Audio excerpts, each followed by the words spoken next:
Go inside the Crimson Tide. Tider Insider TV with Rodney Orr and Gary Harris.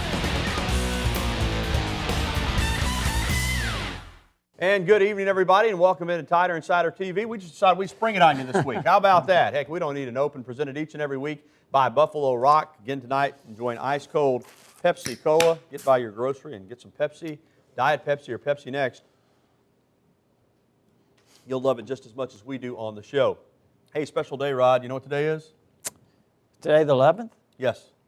You're talking about Coach Bryant's birthday. Yes, Coach Bryant's 99th birthday. The late, great Paul Bryant was born on September 11th, 1913 in Arkansas, and would have been 99 years old today. Well, Rodney, we're going to talk about this year's current Alabama team. Of course, Alabama head coach Nick Saban held his weekly lunchtime press conference on Monday. He said Alabama didn't have its best effort in the 35-0 win over Western Kentucky, but he quickly turned his attention to Arkansas despite coming off a shocking 34-31 overtime loss to Louisiana Monroe. Saban said the Razorbacks are still a talented football team. We're playing a really good Arkansas team, and regardless of, what happened last week, that doesn't change how we feel, how we respect their players and the team that they have. They have a very, very good team. They had some very difficult misfortune, in the last game that, they weren't able to overcome. But we still have to expect that we're going to get their very best performance. And we need to have our very best performance if we're going to be able to play the kind of game that we need to play on the road to have a chance to be successful against, what we think is a very, very good team. More on Arkansas coming up in a moment, but first let's look back at the Western Kentucky game. Bama didn't play great, Rodney, but they did turn the Hilltoppers over 4 times, and that was the difference in the game. TITV's Todd Hoyer was at Bryant-Denny Stadium for the contest, and he has the story. The Tide, which is known for their defense, turned it up a notch against the Hilltoppers. They forced 4 turnovers and pitched their first shutout at home since last year against Vanderbilt.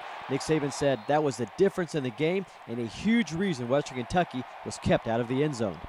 Last year, as good as we were on defense, we didn't cause very many fumbles. But it was a pretty good trade-off for as well as they played. This year, I think if we can be a really good turnover team and have a great turnover ratio, that would probably be very beneficial. Yeah, that was a great job. Coach, always talking about creating turnovers, especially fumbles. Since I've been here, that was the first time the defense had 3 fumbles in one game, so just got to keep that tempo going, keep trying to get turnovers. The Tide offense struggled with their pass protection, allowing A.J. McCarron to be sacked 6 times after scoring on their opening possession. Having a short field twice to cover 33 and 12 yards following 2 of the 4 defensive forced turnovers helped Kevin Norwood and Christian Jones become the first Alabama tandem since 1950 to post at least 2 touchdown catches in the same game. I kind of feel like we gave them too many yards there at the beginning, but we did a good job holding them up, not allowing them to score or even kick a field goal. I think the defense did a phenomenal job. Today, I think we made multiple game-changing plays where it changed the momentum a lot. They had momentum going in. The defense created a turnover, and it changed the momentum to our side. So that's what we want to do. And, if we do that next week, it'll be easy on us. Now, the Tide was 4 of 10 in third down conversions. Nick Saban said in his post-game comments that stat needs to be a lot better, especially when the Tide's going on the road to Fayetteville next week to face another top 10 opponent in their SEC opener against the Arkansas Razorbacks. Reporting from Bryant-Denny Stadium, Todd Hoyer, WVUA Sports. No longer a top 10 opponent. More on that in a moment. But first, Rod, let's discuss this game on this past Saturday. You and I sat in the press box and watched it. And let's give some credit to Western Kentucky. Frankly, they had a good game plan offensively. They were going to take what the Alabama defense gave them defensively. They took away the run game. And had it not been for the turnovers, and certainly that's a big part of the game, but this could have been a 17-6 type game in the fourth quarter. Yeah. Gary, you mentioned all the starters. I think they had 19 coming back, and they're a well-prepared team, obviously extremely well-coached. And, they were prepared mentally for the game. And Alabama, as we know, there was possibly not, in terms of psychologically, not up for the game per se. But, when you look at it, it's a very solid win over a good team. You know, you look at total yardage, Alabama 328 to 224, but only 103 rushing yards. Now, in fairness to the rushing game, I still don't understand why college football does this. McCarron sacked 6 times. All of that lost yardage came off the rushing total, but still, Bama is a run-first team, and they struggled on Saturday, right? Yeah, they did a little bit, but, you know, they did that a little bit early last season. I think Trey Richardson had, 39 yards rushing in the opener against Kent State. And, you know, again, Alabama, we know that they can run the football. They threw the ball 19 times. They only had 51 plays, Gary. Threw it 20 times, actually, when you consider the pass that Blake Sims threw. McCarron was 14 of 19, very efficient, 4 touchdown passes.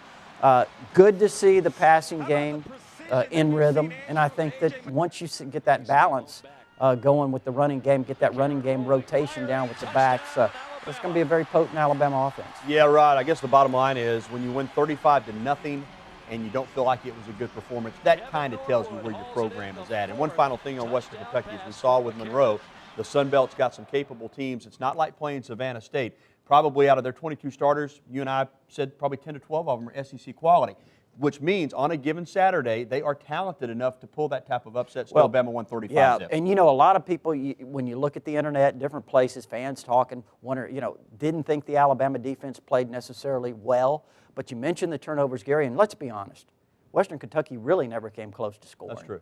You know, so yeah, they did, you know, you know, they made some yards on Alabama, throwing the football a little bit, converted some third downs, but overall, you know, they really never came close to scoring. Still 35-0. Some bad news from that game, though. Jalston Fowler's season probably over. Alabama's junior running back, fullback, H-back. He did a little bit of everything, had knee surgery. Coach Saban says he probably will not return. He was helped off the field, and it happened on this play. You see him grabbing his knee, carted to the locker room. He's run 11 times this year for 85 yards, caught 1 pass for 6 yards. Can play a bunch of different positions, as we talked about. Good kid, good football player. Coach Saban said yesterday Fowler will be missed. Jalston Fowler will have surgery on his knee and is most likely going to be out for the season. So, you know, Jalston's been a great player in the program, really good special teams guy, great backup player for us, really good attitude guy, lots of character. Really good competitor, so I know he feels badly, and we feel badly too for him that he can't be a part and continue to contribute to our team this year. Injuries are part of football. Quite frankly, Alabama's had less than most programs the last several years under Nick Saban, but this is a big one. I mean, you don't automatically say key player, but when you look closely, special teams. When they ran 2 back against Michigan, he was a battering ram at fullback. Late in the fourth quarter of games, he's able to come in against tired defenses and pound them. Can play H-back, can catch the ball out of the backfield. It's going to take several different guys, Coach was saying, to replace the role that one player served when it was Jalston Fowler. Well, his versatility, Gary. I mean, you know, you talk about what all he could do and the things that he could do, and you look at what he did in the I formation, allowing Alabama to line up in that I formation as a lead blocker. You know, you could always hand it to him. You know, he's a threat catching the ball out of the backfield. Just so many different things he could do, and, you know, he's turned into a really, really good running back as well. We saw that against Michigan and things that he could do in the one-back set. You know, just his versatility is going to be missed. Yes, it will, but hopefully he'll get the surgery, will fix the knee problem, and he'll come back next year stronger than ever. Well, still to come tonight on TITV, will Arkansas have quarterback Tyler Wilson this weekend or not? We'll discuss that when we preview the game. Also, we'll be taking your phone calls and answering your email questions as well. The number on the screen to get in touch with us, 205-348-WVUA, 348-9882, or you can email us at TITV@WVUATV.com. Stick around. You're watching the show that takes you inside the Crimson Tide, Tider Insider Television, presented by Buffalo Rock. Welcome back to Tider Insider TV alongside Rodney Orr from TiderInsider.com. I'm Gary Harris. Let's look ahead to Saturday. What at one time, this time last week, in fact, was being played up as the marquee national game in the country. Alabama was number 1, Arkansas was number 8, and a lot of people felt like they might have been better than that. Then you get beat by Louisiana Monroe and suddenly plummet out of the top 25. Now this game doesn't have near the national appeal, but it's still a big, big football game. Let's talk about Arkansas, Rodney. Let's begin with the fact that, as we said, injuries are part of football, but don't be, as we watch this Louisiana Monroe-Arkansas game, let's be clear on this. When Tyler Wilson went out, it was a 28-7 game. Had he not have gotten hurt, nobody knows for sure, but I'm pretty confident Arkansas would have won that football game. this is still a very talented team, and they'll be in a bad mood. Well, there's no question about their talent, Gary. You know, and you talk about what the score was when he went out, and certainly he's a key to their team. There's no doubt about it, because really they looked to outscore people. They've had problems on defense. They had problems again against La Monroe. Here's the thing. You know, when you talk about Arkansas, Gary, you can talk all you want about Tyler Wilson, but when you look at their defense and how it struggled this year in the first 2 games, gave up 24 points to Jacksonville State, gave up 34 in the loss to La Monroe. They've given up drives of 80, 67, 75, 75 again, a 90-yard drive. You know, Gary, they're having issues on defense, and if you can't stop people, you're going to have a tough time. And when you look at what Alabama can do offensively, running the football, throwing the football, they're going to have a hard time stopping Alabama. That's why, you know, certainly if Tyler Wilson can't go in this game, it's going to be very difficult for Arkansas. Well, some media sources that I've talked to in Arkansas, Rodney, say they don't think he'll play. So this is the second time he's gotten a concussion. Both of them have been pretty tough. Of course, it's in the doctor's hands right now. He won't play unless he's cleared by the doctors, but I've been told they don't think he'll play even if he's cleared. So they're going to get a couple of young quarterbacks ready to play in this game. Also, Tevin Mitchell, their star cornerback, will be out. That's a big loss for them. And Cody Walker, one of their running backs. So they're a little bit banged up. Let's take a look at some quick facts for Arkansas, give you a little bit of scoop on the Razorbacks. John L. Smith, the interim head coach, and Rodney, that interim tag probably not going to get removed for losing to Monroe. No, I wouldn't think so. All right, let's take a look at some of their key players. We mentioned quarterback Tyler Wilson, day-to-day questionable, if you will. Niall Davis and Dennis Johnson, though, a pair of really good running backs. Davis is the power guy, one of the best in the conference, and Johnson is a guy you can't overlook. No, they're both good players, no question about it. Niall Davis, outstanding back, had over 1,300 yards rushing in 2010. Didn't even play the whole year. And again, going back to Tyler Wilson, he has not practiced this week yet. So very unlikely he'll play. Wide receiver Colby Hamilton, he's one of the best in the country. Really good player, Gary. Had a big opening game. You know, they lost a lot of guys. Joe Adams, Jarius Wright, Greg Childs from last year, but they have a great wide receiver core. You saw the freshman, a 6'6", 190-pounder, McKaylee McKay. He made a big debut last week. So they have a lot of talent on the offensive side of the ball. Defensively, they still give up a lot of yards, but Byron Jones, their defensive lineman, and Denarius Wright, their linebacker, can play for anybody. Well, they're really deep on the defensive front, Gary. Have several outstanding defensive linemen. You mentioned Jones. There's another Jones, DeQuinta Jones, who you remember Alabama recruited a few years ago. They're very deep across the front, but they have struggled stopping people. They're giving up 319 yards through the air alone, 434 as a whole. So, you know, again, they're struggling. And our predictions on the game coming up later on in the show. Recruiting news this past Friday night after helping his Northridge Jaguars defeat Hillcrest 23-15. Bo Scarborough announced plans that he'll be playing his college ball for Nick Saban and the University of Alabama. The 6'2", 220-pound junior running back has already rushed for 378 yards on 63 carries and scored 4 touchdowns in just 2 games this season. He has a 37-inch vertical and runs the 40 in 4.5. Bo told reporters the chance to play alongside other elite players at Alabama was a major factor in his decision. He is the Tide's first commitment for the class of 2014. And Rodney, he's a local guy, but he's a really talented football player. I know you look at him as a running back first, but he could play some other positions potentially as well. Yeah. He's that talented of an athlete. And he's a good-looking running back, too. You know, Gary's big. I think when people look at him, they start thinking, well, he's 6'2", 220, and all the things he could do. He could play linebacker. He could play wide receiver. I know I've watched some video of him in summer camps, and his ability to catch the ball is really good. All right, we're going to take a look at some more video. This is from his junior season. The video that we saw earlier was from the first 2 games this year. This is from his junior season. And again, I don't want to put too much pressure on him because he's got another year of high school football to go. But he is one of those guys, a little bit like Yeldon, tall, even more imposing physically than T.J. Yeldon. But he's your classic, if you run an I formation, he would be your classic I formation tailback, you know, in the Herschel Walker, Bo Jackson mode in terms of the size and speed. You know, again, he's a physical kid. He's got all the tools. He can do the things that we talked about, running the football, and he can also he's an outstanding receiver. So, you know, he's just a big-time player, be one of the top-rated prospects in the country in the 2014 class. All right, Bo Scarborough says he's playing for Alabama. Again, there's a lot of time between now, though, and February of 2014. So we shall see. Well, coming up, a big day for former Crimson Tide players in the NFL on Sunday. We'll take a look back. And don't forget, we're going to get to your phone calls beginning with the next segment. So if you're on hold, just be patient. We'll get to you. If you want to call in, 205-348-9882 is the number. We'll be right back.